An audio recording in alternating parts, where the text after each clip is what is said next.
cadre du projet de modernisation de l'aéroport de Lille-Lesquin, la société Aéroport de Lille SAS a transmis donc les demandes d'autorisation environnementale et permis de construire. Donc nous sommes maintenant dans une phase d'enquête publique qui va du 10 janvier au 14 février 2022. Et donc les conseils municipaux, d'une part des communes concernées d'implantation du projet, elles sont 5,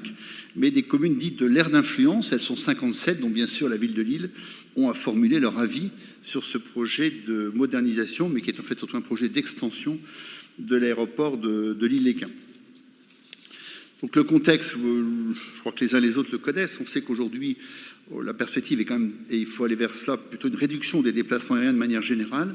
par la substitution de modes de déplacement alternatifs, surtout dans une ville métropole qui a eu la chance, c'est une grande chance, de bénéficier d'investissements ferroviaires très importants, même si au niveau régional, il y a encore beaucoup à faire. Au niveau du TGV, les liens que nous avons à la fois avec Paris, mais également avec l'Angleterre, avec les Benelux et l'Allemagne du Nord, mais également le fait que nous soyons connectés pratiquement directement à la plupart des villes de plus de 100 000 habitants du territoire français grâce à l'interconnexion TGV, donne un moyen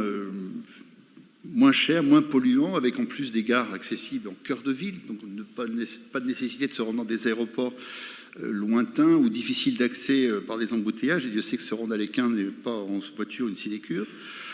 Nous avons aussi des aéroports internationaux qui sont proches. On cite souvent, bien sûr, Roissy-Charles de Gaulle, mais disons-le aussi, les aéroports de nos voisins belges, pour certains d'entre eux, ne sont pas loin. Et nous estimons que la modernisation et l'extension d'aéroports telle qu'elle a été proposée n'a pas tenu compte de la concertation qui avait été lancée en 2020, qui avait mis bien sûr en lumière les inquiétudes légitimes des nombreux riverains concernés. Je pense en particulier les quelques communes, en particulier les associations de survolés, puisqu'ils se sont appelés ainsi. Et d'autre part, elle n'est pas en cohérence avec le plan climat air énergie territorial métropolitain, c'est le moins qu'on puisse dire. Elle ne tient pas compte non plus du récent avis de l'autorité environnementale qui avait pointé le caractère extrêmement optimiste des hypothèses contenues dans le dossier d'extension d'aéroport quant à l'évaluation des émissions de gaz à effet de serre.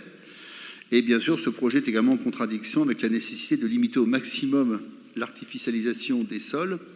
et donc la nécessité de maintenir,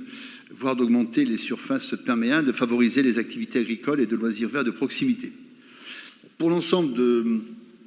de ces raisons, on pourrait d'ailleurs allonger cette liste, mais là c'est vraiment les raisons les plus fondamentales et celles en plus qu'il faut faire valoir dans cette enquête publique.